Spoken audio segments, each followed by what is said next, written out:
If you have any questions or need any support, our staff are wearing the vest, black safety vest with the ENAGB logo on the back. Feel free to reach out to any of them. For those of you that don't know, we will be going north on Bay, across to college, to university, okay? We will be making as many stops as possible along the way. Our drummers are going to start and open us up in a beautiful song and get us ready to start walking. If people and marshals can start getting into line, that'd be greatly appreciated. The young ladies that have the Jave Roy sign will be standing at the front of our rally, followed by our dancers, and then so on and so forth. Our marshals will be there to guide you all in the path, and we are looking forward to having the demonstration at Queen's Park, where we have a special treat for everybody. We have a great agenda and we're ready to begin. Right.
And we're going to ask you to pray. Pray for the Roy family. Pray for yourself. Pray for our community. Pray that we get that change so that our families don't have to suffer anymore. So they can come home to their babies. So they don't have to bury their babies. Because that needs to stop. They need to be held accountable for the damage that they're doing on these families. So at this time, we're going to ask you to pray and hold yourself with a positive mind. Well, if you'd like, you can offer these young ladies some tobacco for your prayers. They can take them. It's important for those who don't know that this dress is very sacred for our people. This dress was gifted to us when a young lady was very, very ill and her grandfather didn't know what to do. He was watching his granddaughter pass away. And in that time, he used that 4 days of praying, please, give me something to save my granddaughter. And finally on that 4th day, the Creator gave us the gift to see what this dress is. So this dress calls on the 7 days to come into the streets and heal people. We actually truly believe that this dress does heal people. We've seen ceremonies where people come in and they do not walk and they come out walking. Because of the power of this dance, because of the power of our people, this is knowledge that they have told us is wrong. They say that indigenous knowledge isn't knowledge, and we are here to say it is.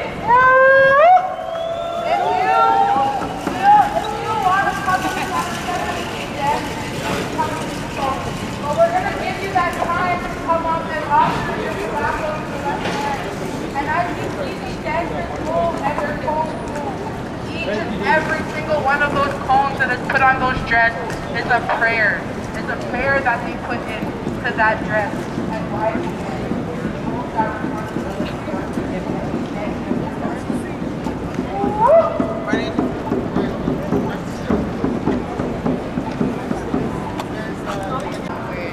going to pray for not only Javaid, we're going to pray for every mother that loses their child to violence within the city of Toronto, across Canada. We know that Samuel Bird was found murdered. He left his mom's house and he did not return. Why did it take 4 months for them to find him? That's shame on Canada. This is the society we live in. Shame. This is the country so many are proud to be from. Are we really proud? Shame on Canada. Shame on Canada. Shame on Canada. Shame on Canada. What? Okay. Getting this petition recognized on a provincial level. He's supporting and championing it for this matter.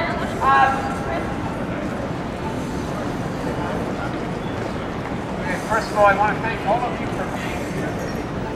For the last 15 years, I've organized the gun violence group.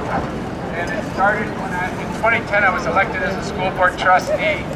And within a few weeks of being elected, I was invited to a funeral of 2 young men who had been killed in an act of gun violence. And, sorry, can you hear me? Okay.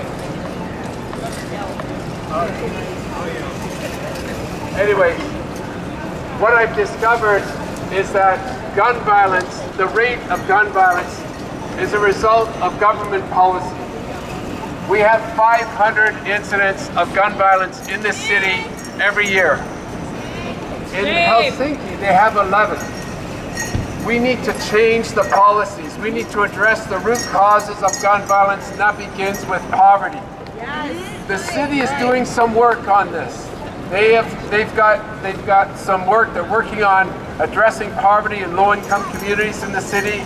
They're working on helping people who have been victims of gun violence and helping communities deal with the trauma. But there needs to be a lot more done, and the provincial level needs to step up. Yes. I'm the member of provincial parliament for Spadina Fort York. I'll tell you a few things that I want the provincial government to do, and I hope you will join me in asking for these as well. One of them is that they need to restore the victims of violent crime survivors fund. Yes. Yes. They used to get up to $25,000. So if your family member had been injured or killed in an act of violence, you could get some money from the government to help you to get back on your feet, to get through transition through that period. The other thing we need to make sure there's enough staff in the courts to try people when they're charged, particularly with violent crimes. Right now, there are 30,000 cases of violent crimes, or crimes that go before the courts every year. 3,000 are dismissed because of delays, because there aren't enough staff in our courts. The police, and some of these people are victims of violence. Some of these people are women who have been victims of sexual assault, and they watch their perpetrator walk away free because there's not enough staff in the courts. We can bring an end to gun violence. A good friend of mine, Louis March, passed away a couple of years ago, and he always said, we already have zero gun violence in some parts of the city. We can bring it to all parts of the city. We can bring an end to gun violence across this province, but we need the government, all 3 levels of government, the federal, the provincial, and the city, to get on board with addressing it. And so I want to thank you all. What happened with Javaid is an absolute and utter tragedy. And we need to learn this lesson so that the government doesn't have to keep learning this lesson over and over and again, because the government, they'll take some action, and then a year from now or 2 years from now, when it's not in the news, they'll back off on that action. We need the government to address poverty. We need the government to make sure there's enough staff in the courts.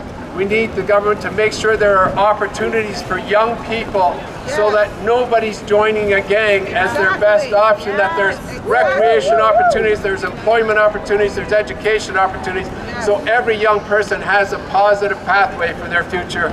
And no more, when we do that, there will be no more gun violence. Thank you all for being here. Thank you for allowing me to speak. thank Chris Clever for being here. Give a round of applause to Chris Clever. I wasn't quite. I just walked up. I wasn't quite.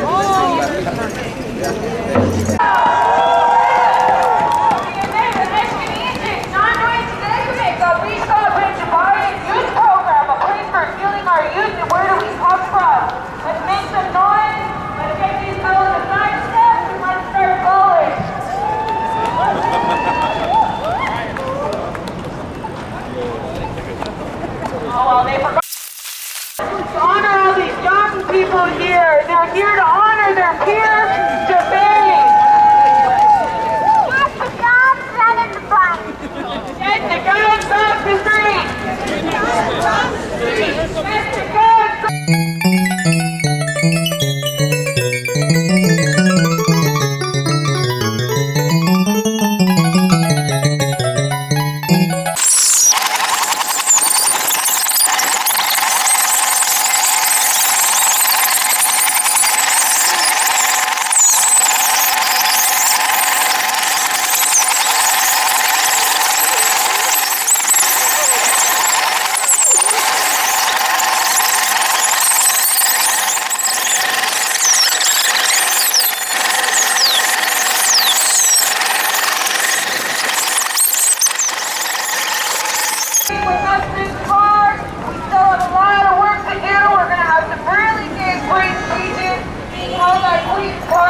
If we can begin making our way there, we would love to have you all, love to make them listen.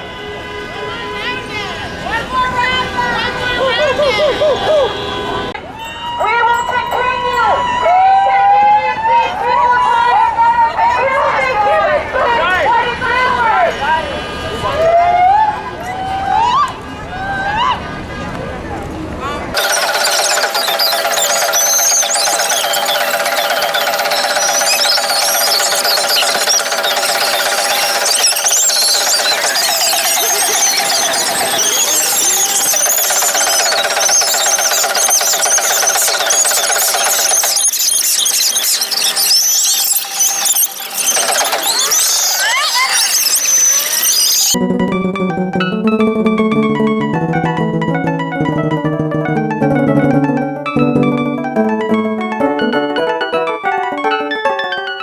It means so much to see our community standing together.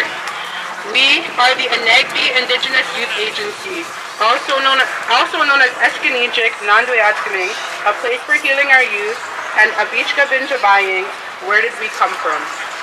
Our mission is to prepare our youth to make ethical choices that foster pride, confidence, and leadership, guided by the sacred teachings of the medicine wheel. At ENAGB, we are proud to say we are run by youth, for youth. Everything we do is grounded in the belief that our young people deserve safety, opportunity, and the chance to heal from the impact of intergenerational trauma. Today we gather not only to raise our voices, but to lift each other up in unity, in strength, and in love for our community. We want to remind everybody that there are physical petitions circulating throughout the crowd. Some of our staff will have it on a clipboard or just on a piece of paper. You can sign it. You can find them with our ENAGB staff, as I just said. They're wearing a black safety vest with the ENAGB logo on the back. Please take a moment to sign and show your support for Jimmy Wood. We also want to remind everyone that this is a peaceful protest. We are here in the spirit of healing, unity, and love. Anyone not following the seven grandfather teachings, love, respect, courage, honesty, wisdom, humility, and truth, will be asked to leave. This event was created to bring awareness and healing, not to repeat the same cycles of harm we are standing against.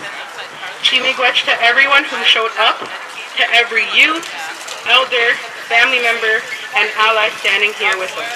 Together, we are the movement. Now let's start this off in the right way. Let's make some noise!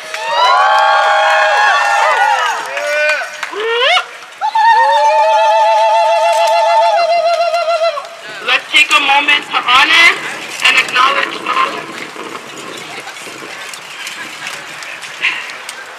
Let's take a moment to honor and acknowledge those who are opening us up in a good way. Please help me welcome Tashanka Sugar, Thunder Jack, Jaden Wemmingwan, and William Robb, who will be sharing traditional songs to start our gathering in a sacred and powerful way.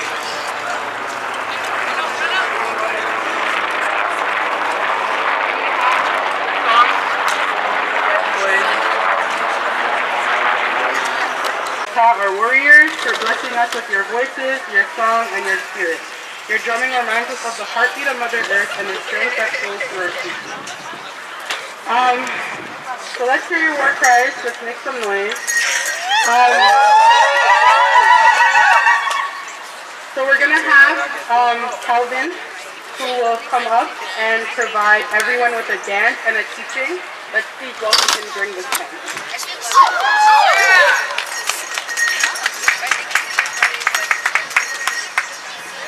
Abujundu Maganadu, Anini Gana Kamashi, Duck in the Bear, Ambassador Shagana, she knows wind. I get the Gun TV and don't about Nishinabe, Ojibwe, and Nene and Dow. My name is Calvin Busno. I come from Garden River First Nation, Ontario, Canada, but I live within the Georgina Island area. 18 years old. I am in a placement of becoming a First Nations licensed funeral embalmer and director. So that's a little bit what I do. Today I bring my dance. I only not dance for myself, but today I'm gonna dance for Holly and her kids. I dance to bring that strength and to bring that love for them. In the ways of our dancing, a long, long time ago, one of the teachings I was taught, the style you see me dance is almost considered a war dance, a woodland dance. This was the style of dance of our Anishinaabe people. Our Anishinaabe Dug, our Anishinaabe Koyawak, our Anishinaabe Niniwag, and it's almost the style of dressing that you would see every day if we were back before the 1900s. This would be my everyday wear. You see a lot of woodland florals on my outfit to represent the area that I come from. You see a lot of warrior style stuff on my outfit because it shows that I am ready for battle anytime. It doesn't mean that I want to throw my hands, but I can walk down the street, and that shows strength for the people. A long time ago, when our young men were having a hard time, when we were trying to go through civilization, trying to grow in through community, our young men would be put into warrior societies to help change the mindset of gun violence, to help change the mindset of stop being mean to one each other, bring that kindness to each other. And they would be placed into warrior societies to help change that reflection of fighting our own people, to standing up and being brave and to show braveness in another way. And right now, today, I'm going to show the people that you can be brave without a gun, you can dance. Show your style, show your ways of moves. That's bravery. Bravery is not always with a gun in your hand. So I'm going to dance to a nice snappy woman tune and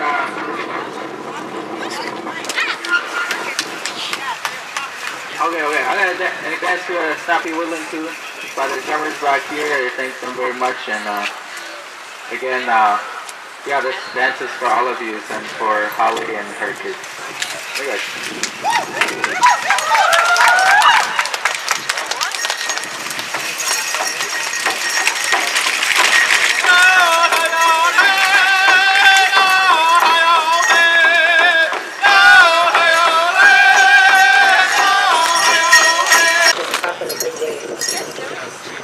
We're standing here and we have politicians that are talking about housing, they're talking about stopping gun violence, but we also stood on this hill 5 weeks ago against Bill C-5. So they're talking about the future of our children here today, but what are they doing with the future land base? Because our children are the ones that are going to inherit the land. They are the rightful treaty holders. They are the land title holders. And our children are disappearing just like our women. So really understanding that there is a connection to the loss of land, the colonial violence that's imparted on our bodies. We've taken that now in our own communities. Our young people are losing their lives. So we bring them back into our lodges, we bring them into our ceremonies, and that's what's going to heal our nation as a people. And we welcome all of you from the four directions to come and sit with us in our lodges, to learn from us. We will share our teachings with you. It doesn't mean we are giving them to you to take as your own. We're asking you to come and sit with us as the Red Nation people and understand our roles and responsibilities for the next 7 generations are not just for our Red Nation, they're for all of your great-great-great-great-grandchildren, faces that you will never see. The faces, when we say walk softly on Mother Earth, we're walking on the faces that have yet to come. And we're praying for all of your generations, all those great-great-grandchildren that you never see. We're praying for our Red Nation, our Black Nation, our Yellow Nation, and our White Nation, that we can all come together in a good way and protect our communities. I am not a protester, I'm a protector. And we have to change the narrative. We have to change the narrative. I am not protesting. The ones that are protesting are the ones that are trying to come in here and take the resources from the land, and that includes our children. So I'm a protector. Change the narrative. That's why we're here. Chimigwech. Who need the healing and who need to feel the spirit of our ancestors and Lord Jave and his families. If we can welcome John and Fran to come in and say a few words and give us that good medicine. So, honey, on the forum, I come from Mississauga to the Credit, Six Nations Reservation. I'm an old people in the community. I'm a pipe carrier. I started today off very early, the ceremony down in Brantford with the pipes and everything to begin the day in a good way for us today. And I've been asked to come up and just so we can open this in a good way. And I have the proud presence of our beautiful grandmother with us to bring that male and female entity into the circle. Because we need both to start leading in a good way, in a minimal win, so that we can all come back together like we did back in the old days where it took our community to raise our children. And that's what this is here, is the community coming together to protect our children, to protect who we are, protect our languages, protect our songs, protect our lodges, so that we can continue doing this. I grew up on the reserve where we couldn't do this kind of stuff in public. So being able to come out and do this is an honor. I've seen Briar grow up as a youth. I've worked in the community in Toronto for many years, working with the youth. Many of the youth that are in the circle I've worked with. So it's an honor to come and do this. I've known Holly for many, many years. I know her family. So I worked with her, one of her uncles for many years. So I'm going to ask Fran to say the prayer. Ihani Washte. My name is Franny Sugar. I'm Lakota Cree from Treaty 4, and I'd just like to offer a prayer. I pray thanks for this beautiful day, and I offer my prayer today, Grandfather, and I ask for sacred hoops for Holly and her family, Grandfather Creator. Carry them in a good way towards healing, Tunkashala, and take that pain and make it less, Tunkashala, and replace it with something good. Grandfather Creator, I want to acknowledge the four directions today, and I want to pray thanks for everything sacred between earth and sky, Tunkashala. Achekiapo, Wiyompiatakea. Achekiapo, Waziatakea. Achekiapo, Wiyompiapatatakea. Achekiapo, Atotagatakea. Achekiapo, Unchimaka takea, Achekiapo, Wankantanka takea. Grandfather Creator, I ask that you take our prayers one to a higher place, so our Unchis and Gagas can work with our prayers one, Grandfather Creator, and just bless us with good health and happiness, Grandfather Creator, and let us walk towards justice and for Jave Tunkashala. We pray for him on his journey, Grandfather Creator, and we pray that he doesn't look back and take anyone with him, Tunkashala. So We're here to celebrate his life, grandfather, and to help him on his journey to Nkashila, to cross over to the other side in the best way possible, grandfather creator. And if we do something wrong, grandfather, that we pay for our own sins to Nkashila. So I offer my prayer in that way today and say, Mitakrias in all my relations. Wopila. We're also going to talk a little bit, Larry has asked me to talk a little bit about that tobacco that we use in our ceremonies. As we come into ceremony, that tobacco is the first medicine that was given to the Anishinaabe people. It was given to us in that treaties with the animals, all their spirits that live there. It was given to us to be thankful. So when we take that tobacco, there's going to be tobacco that's going to be passed around. We take that tobacco in our left hand because it's closest to our heart. And our heart speaks the truth for us as people. There's a mind of ours, a trickster that lives with us, that plays a lot of games with us.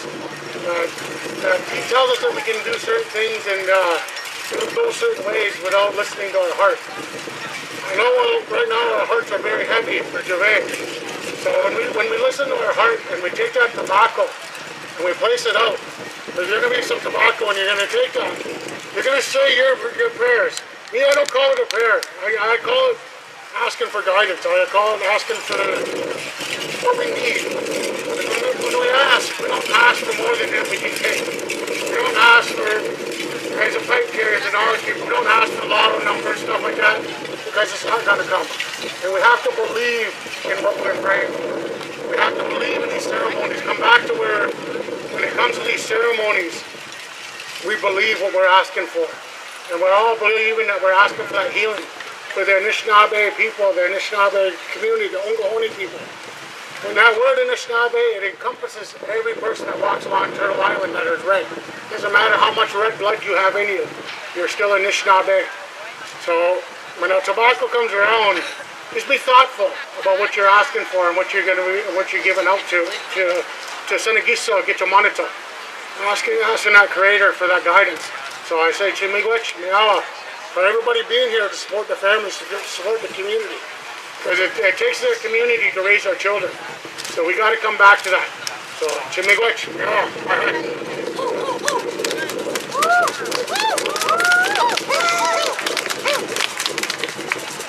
I feel like we're a bit too quiet right now. So up next, we're honored to welcome Briar Rose Perrier, the Toronto Director of ENAGB, Indigenous Youth Agency, an organization that is proudly run by youth for youth. Briar began her journey into advocacy at a young age, becoming the youngest donor at the YWCA Elm Street Project, and the act that sparked her lifelong dedication to social justice and community change. Since then, Briar, she has become one of Toronto's youngest and most passionate advocates for ending homelessness, raising awareness on human trafficking, and advancing Indigenous youth and youth empowerment. Through her role at ENAGB, she works alongside a youth-led team to deliver cultural programming, housing supports, land-based learning, and leadership opportunities, ensuring that Indigenous youth have access to spaces, identity, and the support that they deserve. Let's make some noise for Briar Rose.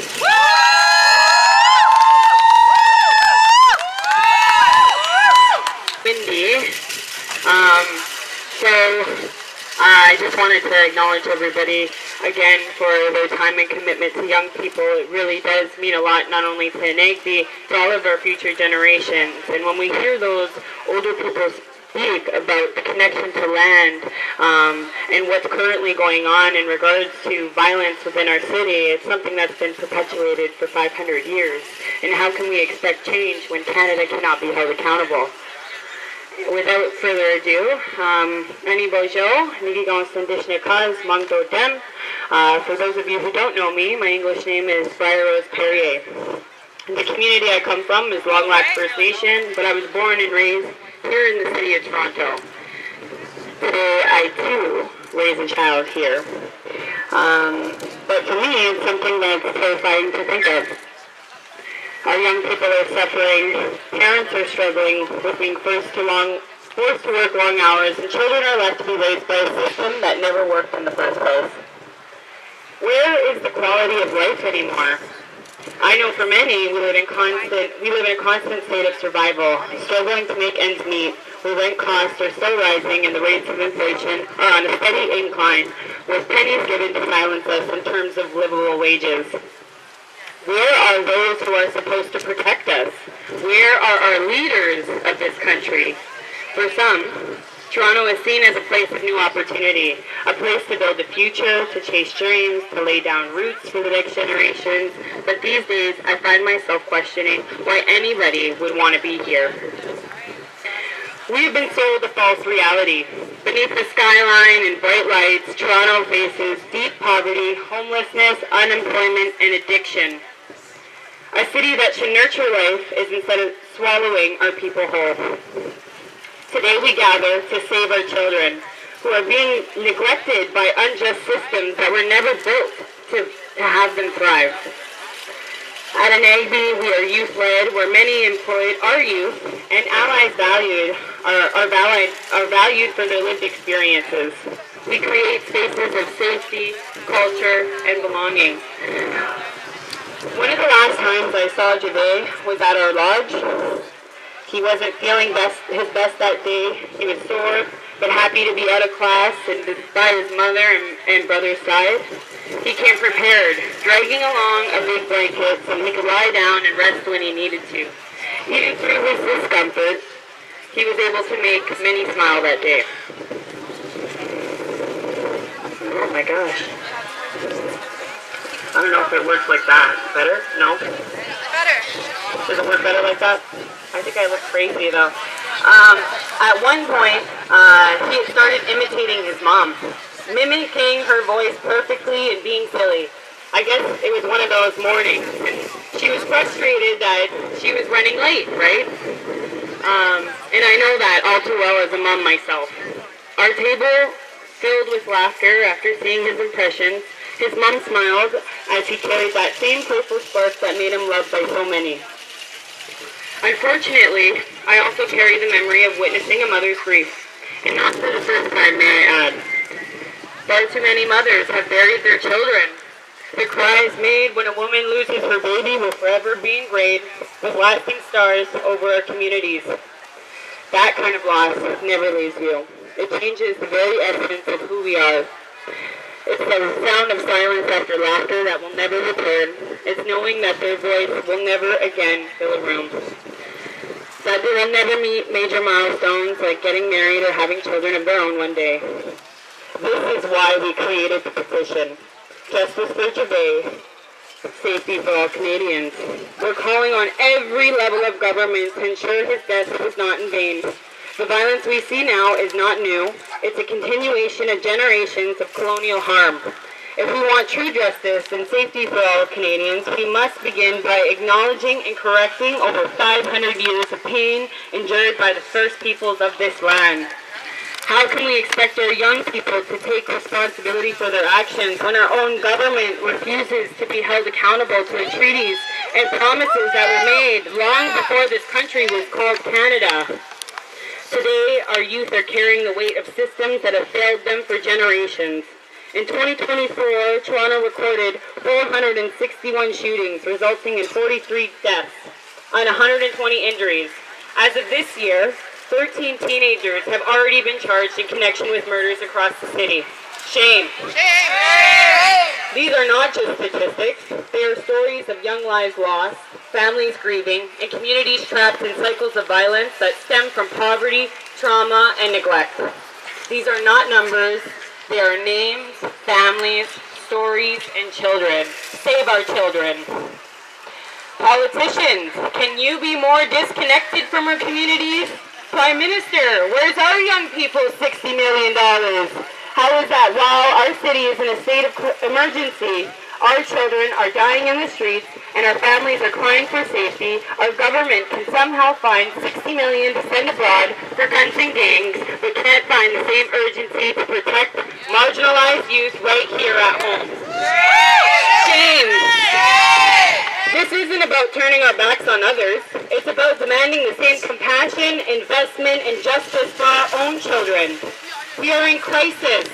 Our youth are in crisis. And it's time Canada starts acting like it. Every child lost is a proof of Canada's failure to act. Shame. You think so? Maybe. Does that work? Yes!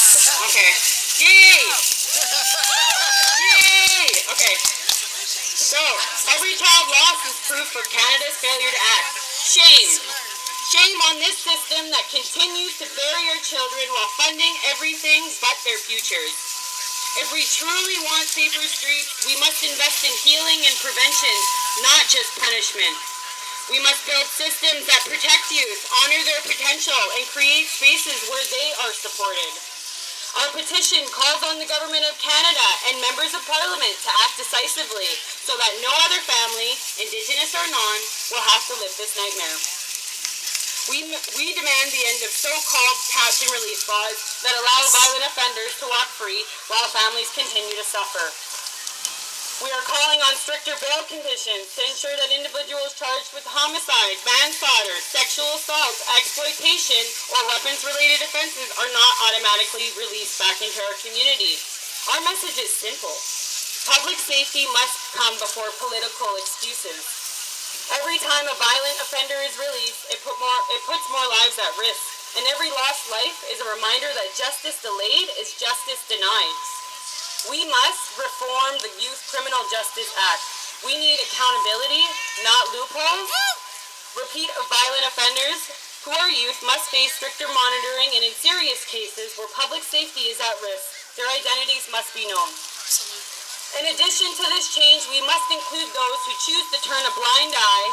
When a youth partakes in violence, it's important to look at what environment allowed this to happen. Yeah, right. Parents who ignore weapons, drugs, or abuse in their homes must face criminal and civil consequences. Yes. Parenting means responsibilities to guide and to protect. If your child breaks your neighbor's window, you are responsible. Therefore, if your child violently hurts someone, you too are responsible. If you abandon your parental duty, you too are accountable. You are neglectful. We need to call it what it is. Children being involved in violence are becoming younger. We need to ask ourselves, how can we punish a child whose brain isn't fully developed? We hear you. Yep, that's Javay. He's like, say it. That's right. Say it loud. How can we punish a child whose brain isn't fully developed? How are we holding children responsible for choices that were shaped by trauma, neglect, and manipulation? Many other young people are being targeted and groomed, left vulnerable, unprotected, meeting predators online or in their own neighborhoods. People are not born violent. They are being taught, used, and discarded by adults who profit from their pain.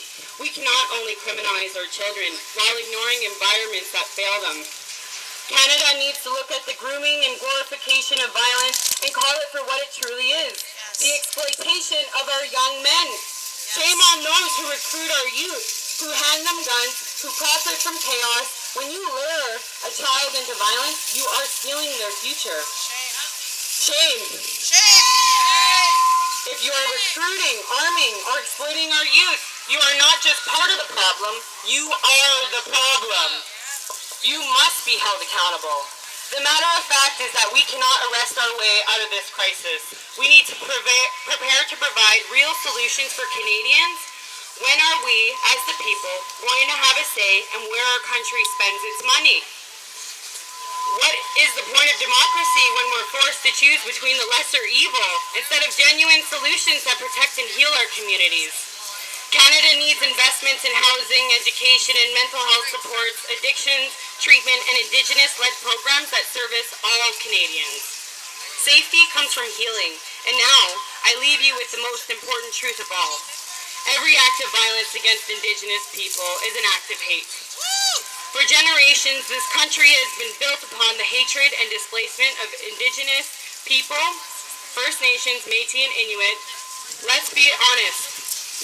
Canada is founded on genocide. Our very existence stands as a reminder that this land was never surrendered.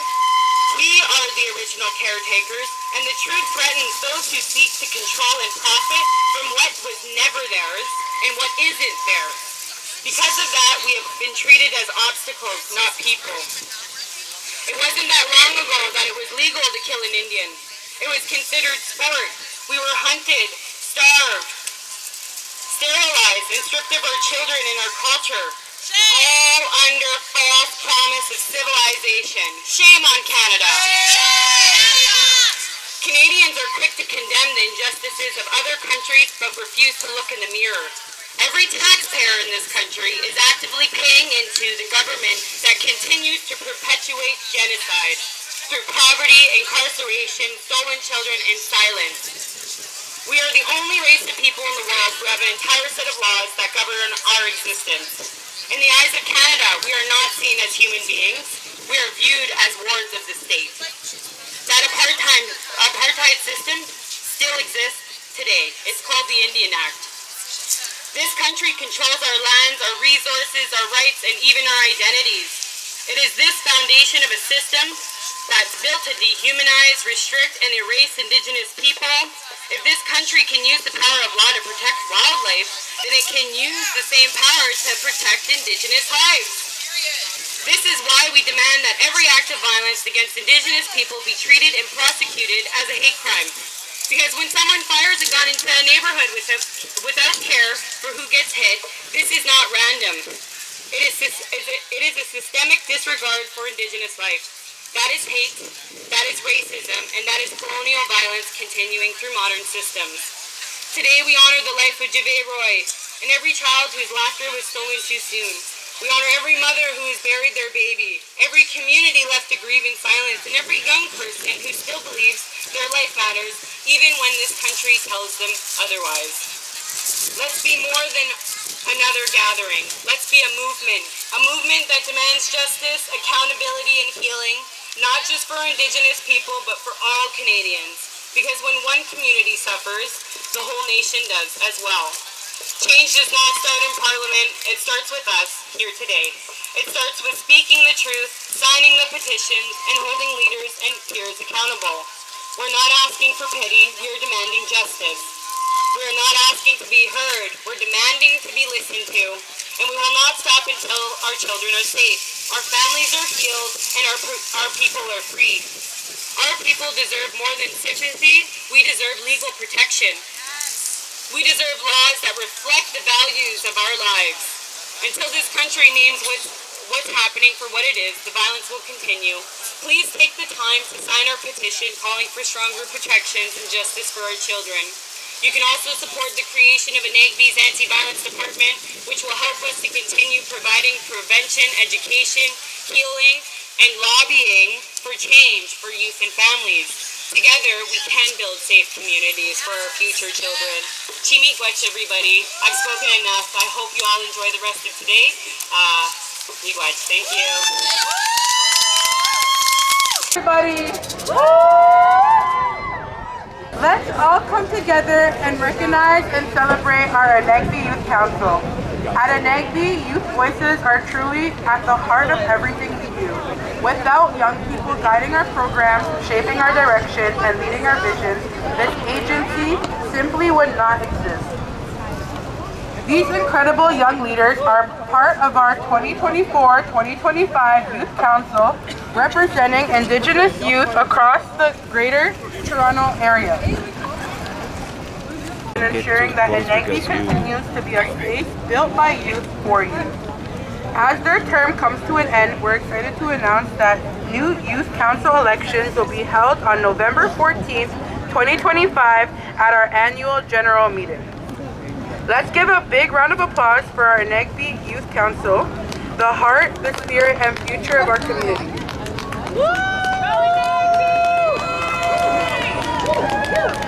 And they're here to speak today. Miigwech. Let's give them a round of applause. For both Canada and the City of Toronto. First and foremost, We want to thank everyone here today for your support and solidarity. All your efforts do not go unnoticed.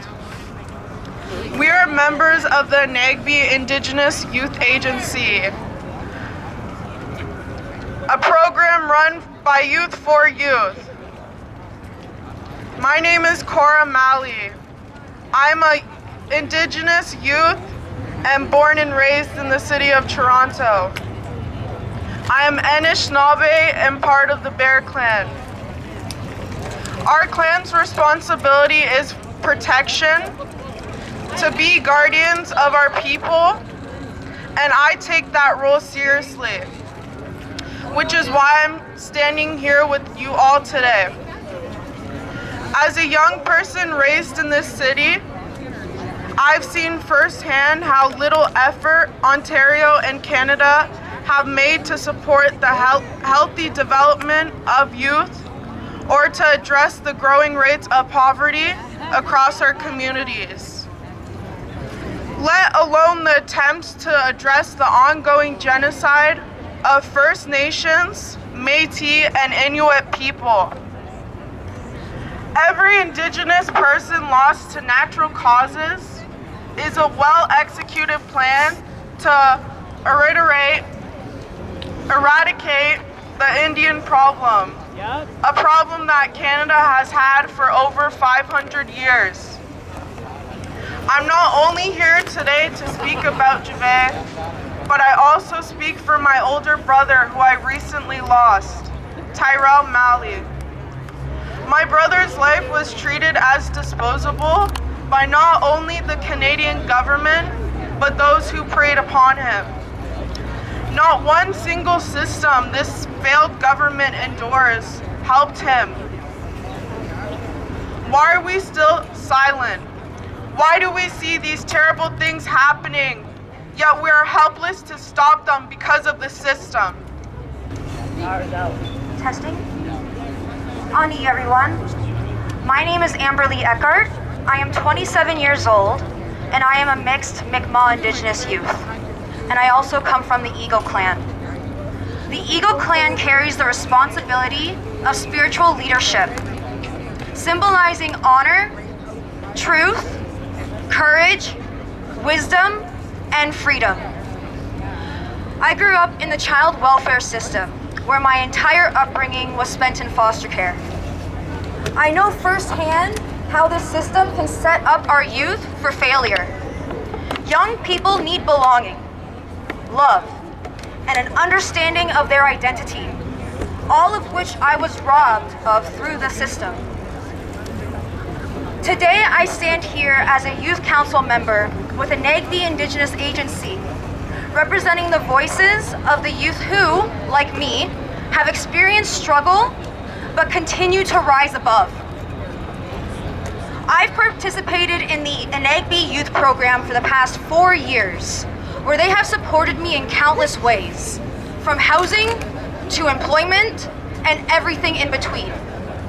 Because of this community, I am able to stand here proud of my roots, alongside all of you, to demand justice for those who have been taken from us far too soon, for those whose deaths could have been prevented.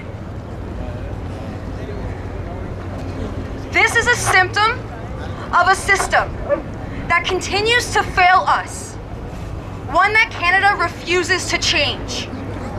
It doesn't matter which party is in power. They continue to put the health and wellness of Canadians on the back burner, while spending millions on things no Canadian asked for. Shame! Shame! Shame! Canada can portray to the world that we are an inviting country, willing to help our brothers and sisters across the world who are in need. But we all want you to know the truth. The truth that Canada has blood on its hands. Shame! Shame! Not only of our ancestors, but of all the loved ones taken to this day. At ENAGB,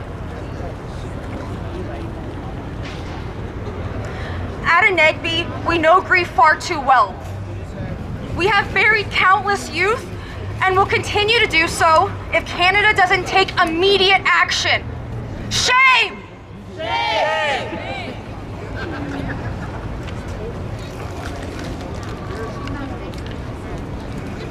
Today, we gather with broken hearts to create change in honor of lives taken far too soon. We must not forget whose death brought us all here today. His name was Javay Roy. We are here because our community is in a state of constant grief, shock, and pain. We have yet to catch a break from a country that wouldn't be here without Indigenous people. Our people have died for this country. Our people will continue to die for this country without any recognition. So the average Canadian can indulge in a life of luxury. Javay was a brother, cousin, nephew, friend, son and grandchild. Say his name. Javay!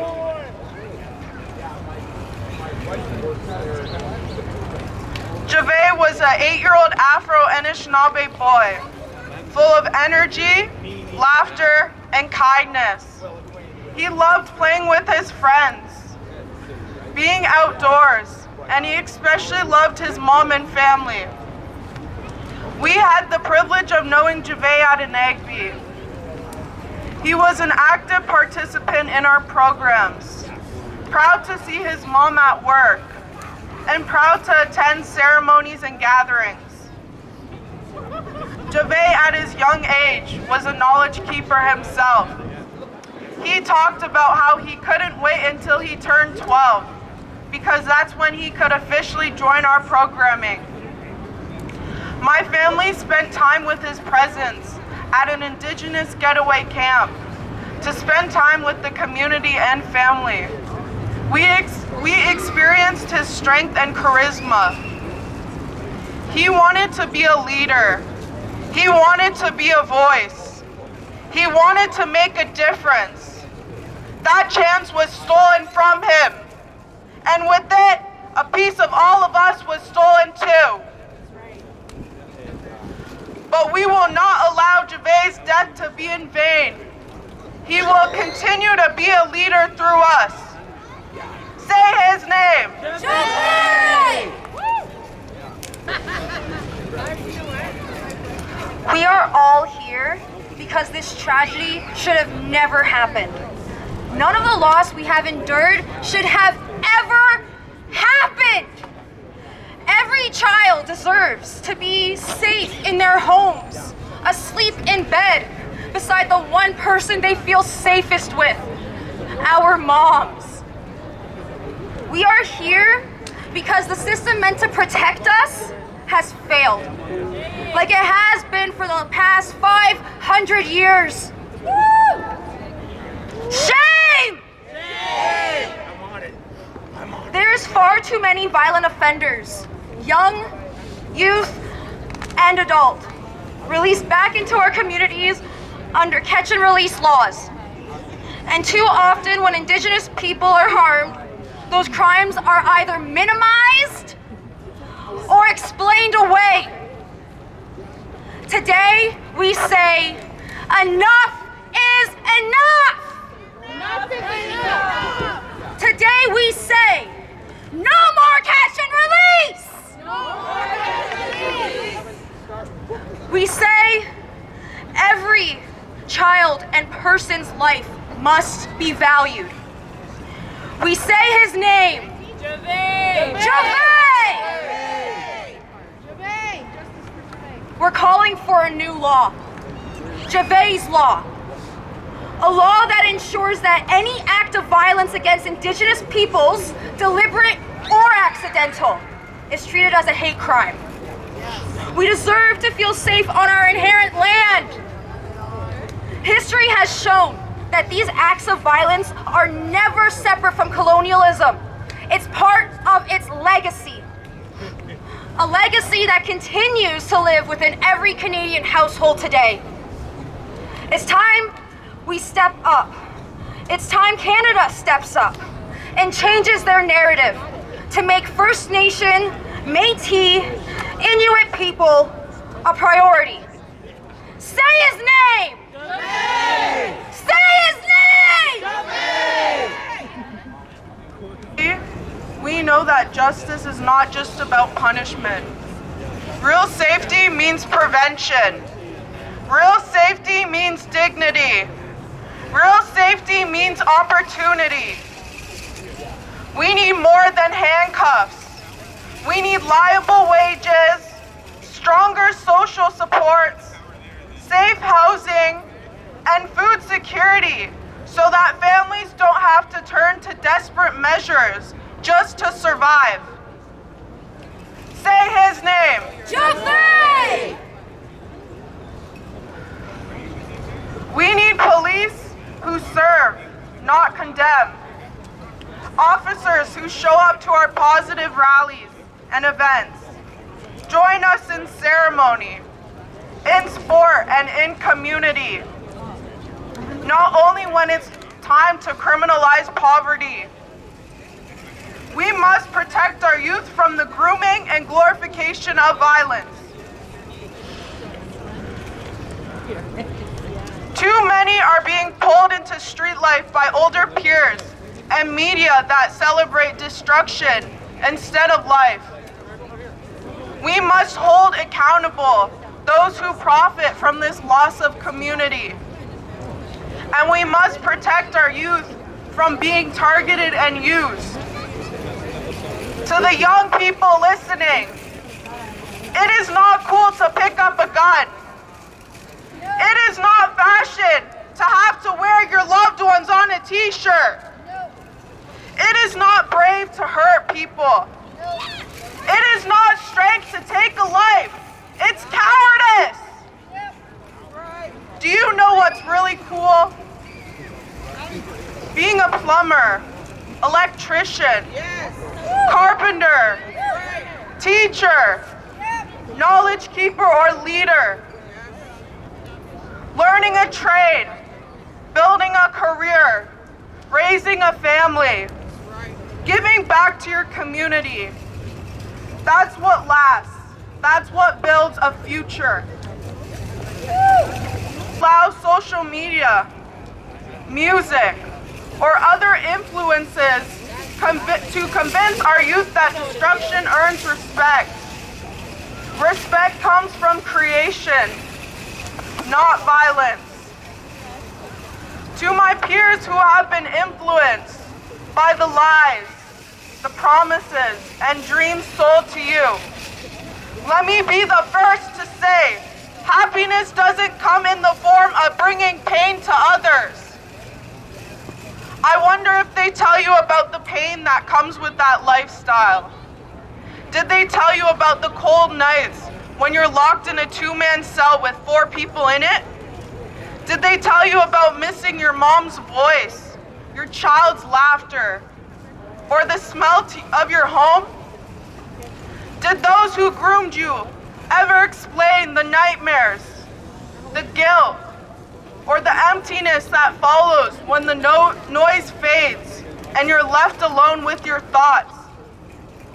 They didn't tell you that violence doesn't build you, it breaks you. It steals your potential, your freedom, and your chance to live in peace. My brother Tyrell didn't deserve to die.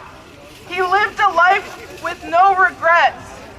Why do I get turned down when I want justice and action to be taken on the person who ended his life?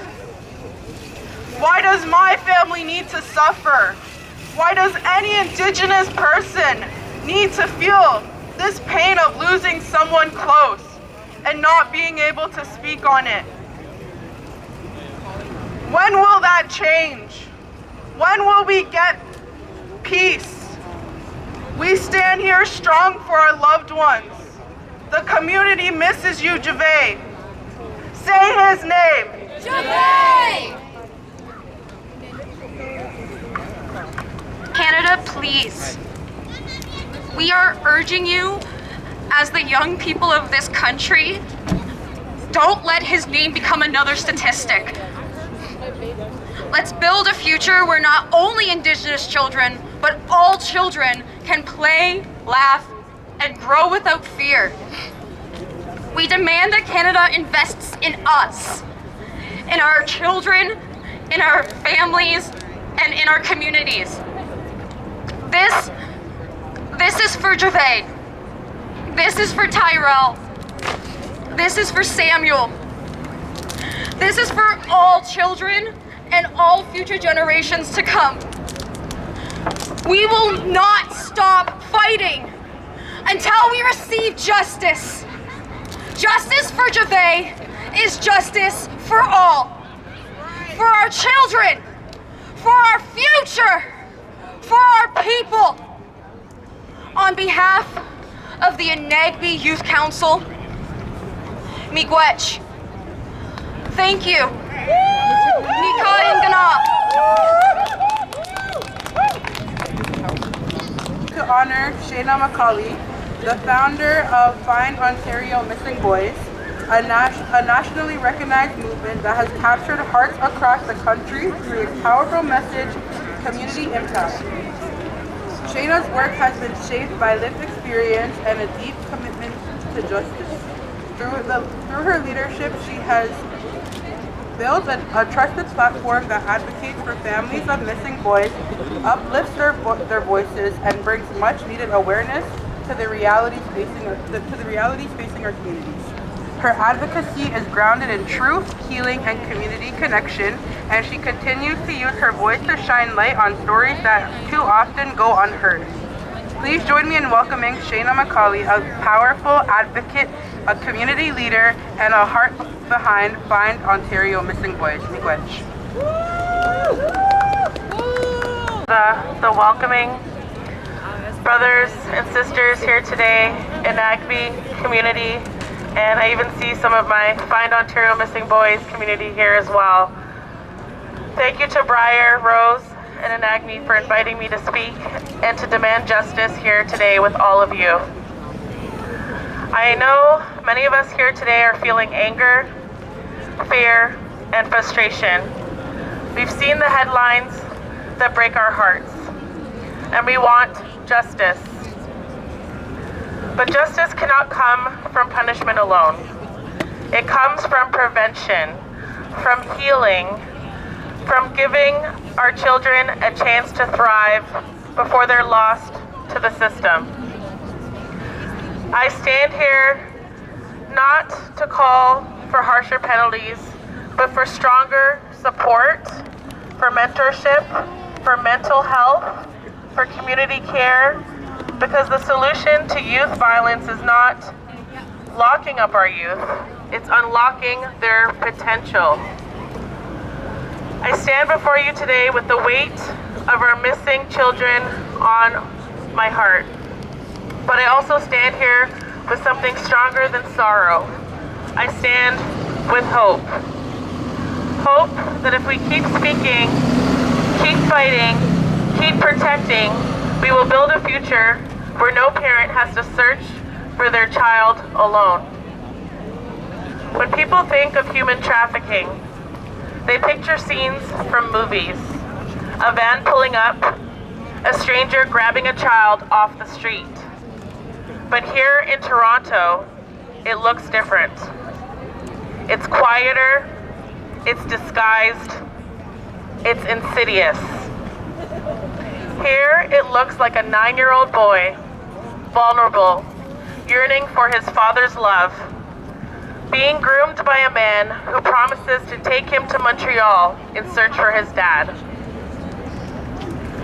It looks like friendship that turns into manipulation. It looks like adults pretending to care, buying gifts, taking them out to eat, all while preying on the innocence of our children. It looks like trust weaponized. In this work, I have spoken directly with mayors, the RCMP, criminal investigations, human trafficking detectives, and missing person units across Toronto, Sarnia to Thunder Bay. And now I'm getting ready to leave for Saskatchewan, where I'm preparing to continue the search for 16-year-old Josiah Webb Long, missing from Brampton since March 27, 2025.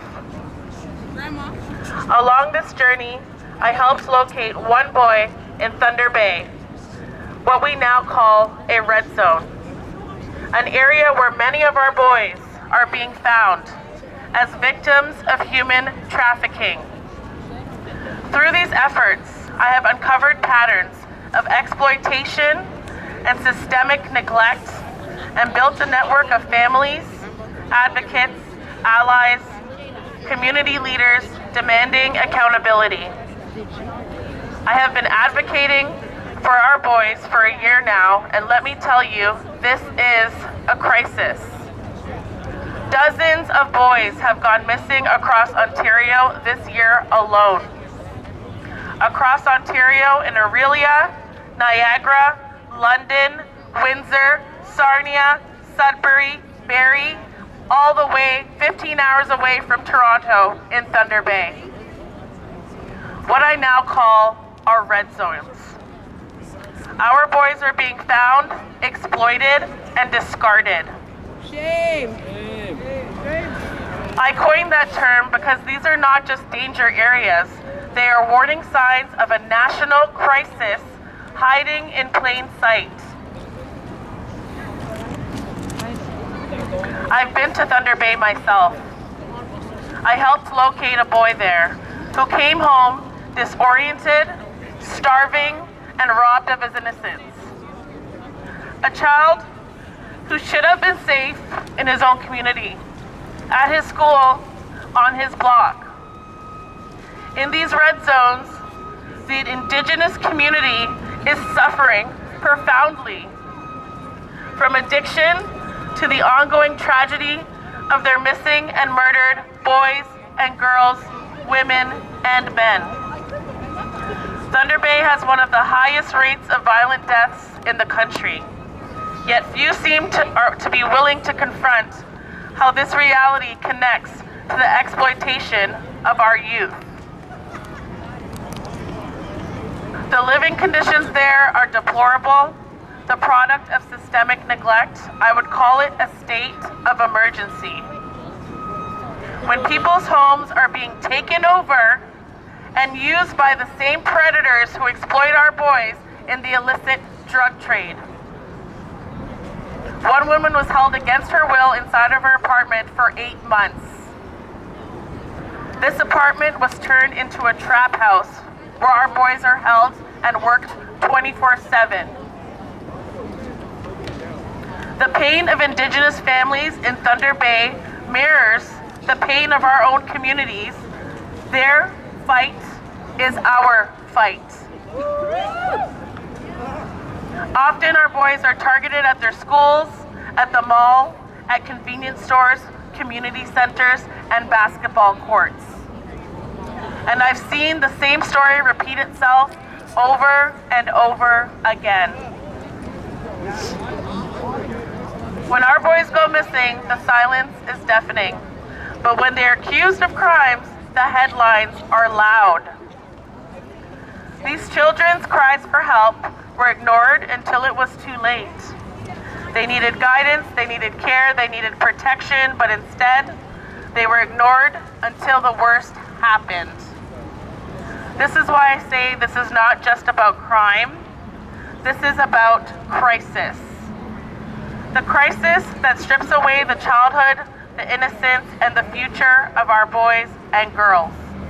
A crisis that robs our community of its future doctors, scientists, artists, and leaders. When I saw Samuel Bird's mother in a small boat searching for her son's body in the lake with her own hands, my heart shattered.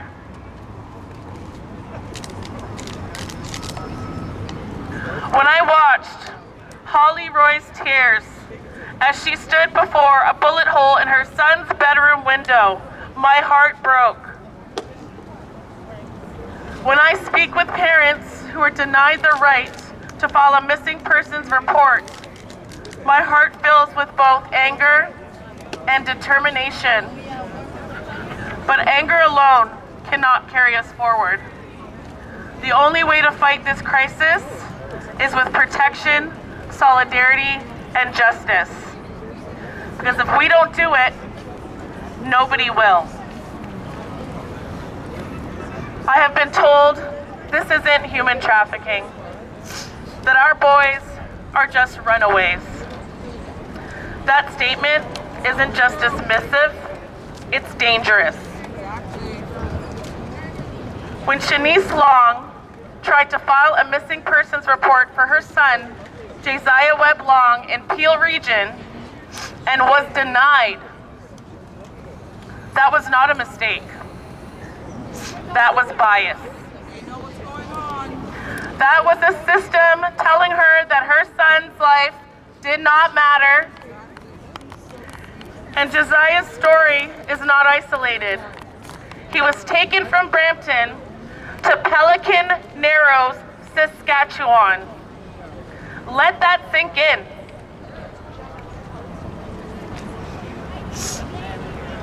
That is cross-provincial trafficking. That must be named and stopped. According to Canadian law, labor trafficking is the recruitment, transportation, and harboring or control of a person through force, fraud, deception, or coercion for the purpose of exploitation. Our boys are not invisible, they are not disposable, and they are not criminals. They are sons, dreamers, students, the heartbeat of their communities, and they deserve protection, not suspicion. The gun violence, the home invasions, the vehicle thefts, the jewelry store heists, the murders. These are not random acts. They are outcomes of a system that ignores and punishes before ever protecting. When one boy disappears, another is taken. Where the cycle continues while we wait for someone else to stop it. Too often our boys are found, when they're found, they're in the company of adults who knew they were missing, adults who are never questioned, never charged, never held accountable. We must start to ask why. This is human trafficking, and we must name it, fight it, and end it. When girls go missing, they're treated as victims, and rightfully so, but when boys go missing, they are treated as runaways and criminals. The double standard must end. I will now say our current missing boys' names in order by age. Kamal, 6 years old, from Toronto. Julius, 12 years old, from Toronto. Roman and Stephen, 12 and 13 years old, from Hamilton. Raphael, 14 years old, from Oshawa. Carlisle, 15 years old, from Toronto. Karaya, 15 years old, from Toronto. DeAndre, 16 years old, from Toronto. Josiah Webb Long, from Brampton, now tracked to Pelican Narrows, 16 years old. Feel their absence and demand their return. In 2021, the independent civilian review into missing persons investigations led by Justice Gloria Epstein made 151 recommendations to Toronto Police and its board. Born from the failures that allowed a serial killer to target men from the LGBTQ+ community, those recommendations called for urgent priority in missing persons cases, family communication and compassion as a core duty, data tracking by race, age, location to expose bias and prevent erasure. Yet today, only a small fraction have been fully implemented. Families are still ignored, our boys are still missing, and the data is nowhere to be seen. So to our leaders, implement every recommendation, no more delay and no more excuses. We need urgent investment in prevention, mentorship, mental health, and community care. We need leaders who respond when our children go missing, not just when they make headlines. We need safe spaces before our children fall into dangerous ones. We must meet this crisis with empathy, not indifference, with urgency, not excuses, with courage, not complacency. Because every missing boy is a reflection of what we fail to see as a society, the potential, the promise, and the pain we've refused to acknowledge. To the mothers who have lost their sons, I see you. To the fathers who are still searching, I walk beside you. To the families who feel voiceless, I speak for you. We cannot wait for another headline, another crime, another funeral. If we want real safety, we must start with accountability. And if we want real change, we must start with unity. I may sound frustrated right now, but my frustration comes from care for our youth, our communities, our future. Let us listen before we lose another child. Let us rebuild trust before more lives are taken or lost to despair. Let us break this cycle. The pipeline from school to prison must end. And together we can end it. Before another child dies, before another mother cries, before another family has to bury their beloved son or grandmother, we must act now. Not tomorrow, not next week, but now. Let us rise together in honor of Samuel Bird, in memory of Javay Roy, and in solidarity with every missing boy and girl whose names we still speak. Let us be the voice that refuses to be silenced. Let us demand the justice that refuses to be ignored. Because saving our children is not just a cause, it's our calling. Thank you.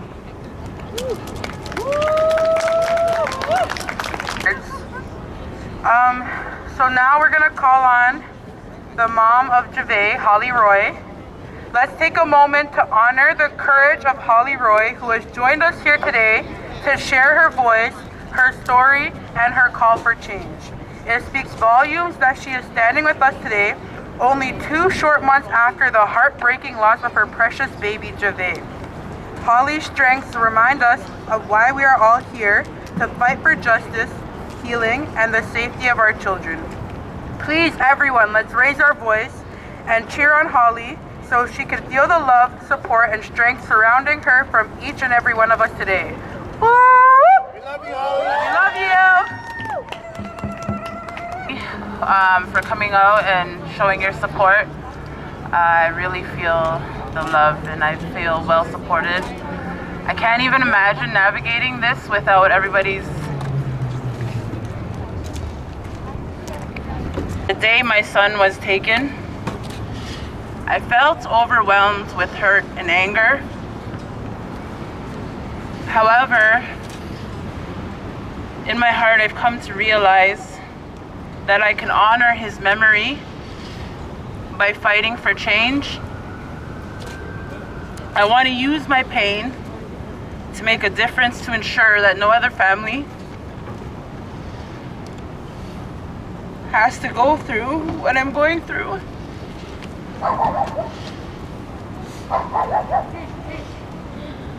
I'm going to continue to fight for justice and advocate for change. I can't see because my eyes are full of water. Justice and advocating for change. What that looks like is gun control changes.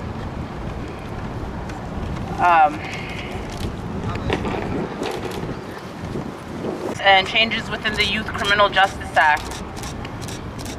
We need to prioritize rehabilitation over punishment, leading to lack of consequences for young offenders. The age of responsibility varies, and it's often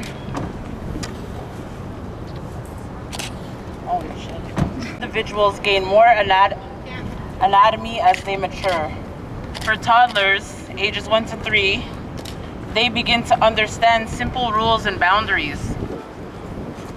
School-age kids, 6 to 12, develop a more nuanced understanding of right and wrong, including understanding consequences and intentions. Teens, 13 and up, they refine their moral reasoning and develop their own values and societal morality. So within our Youth Criminal Justice Act, when a youth commits a heinous crime, they definitely should be held accountable. Yep. We're not giving them a slap on the wrist. That's right.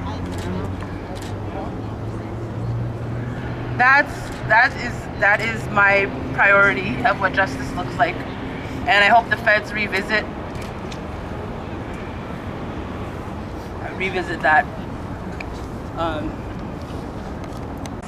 The root causes of youth crime, such as poverty, trauma, and lack of opportunities, we need to encourage policymakers and government to make comprehensive approaches to youth justice, economic and cultural factors. My son was a bright light in our lives. He was an energetic and fearless 8-year-old.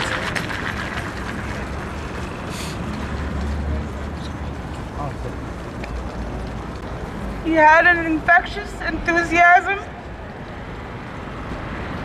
that drew people to him. His quick wit and sense of humor belted at his young age. Everybody who knew him knew that. He was a funny guy. He had an old soul that shone through his intentions with others. As a young, strong-willed child, he knew what he wanted, and he wasn't afraid to express himself. His love for his community and his mother and his family was palpable. And it's clear that he brought so much joy and love into our homes and our community. His memory will continue to live on in our hearts. The impact he had on those around him will never be forgotten. Remember his name? Javay. Justice for Javay. Justice for Javay. Long live Javay. Long live Javay. Thank you. We love you.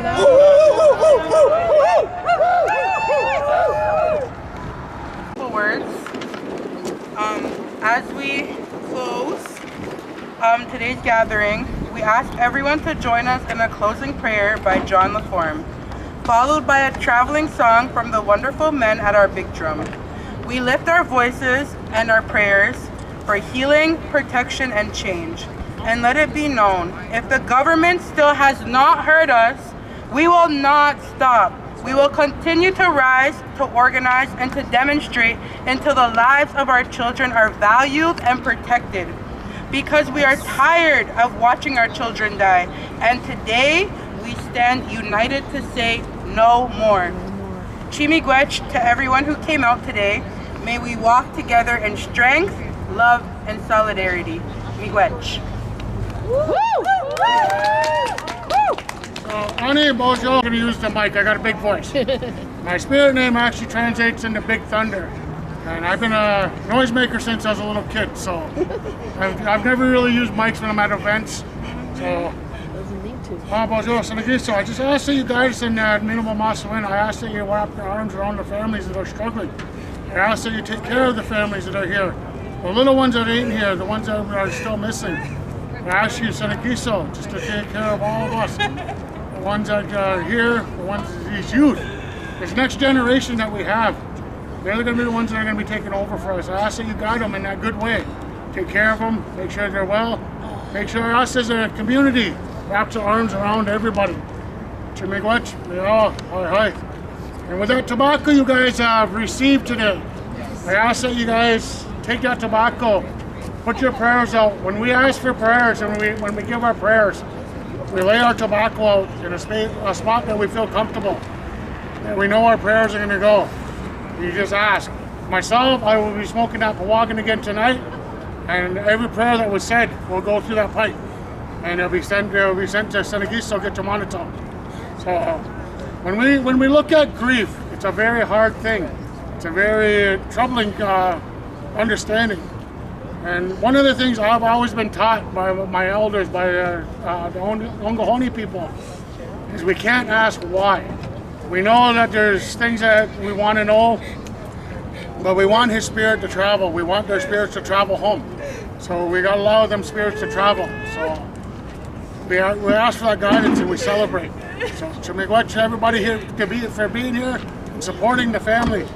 All these, she's going to need us, not now, not just now, but for a long time as a community. Yes. So that means we have to step up as a community and take care of everybody that's grieving. So, Chimigwech, Again, on behalf of the ENAGB Indigenous Youth Agency and on Holly's family, thank you for coming out. Thank you for showing your support. Thank you to our marshals, our drummers, our dancers, and the staff who made it possible. Miigwech.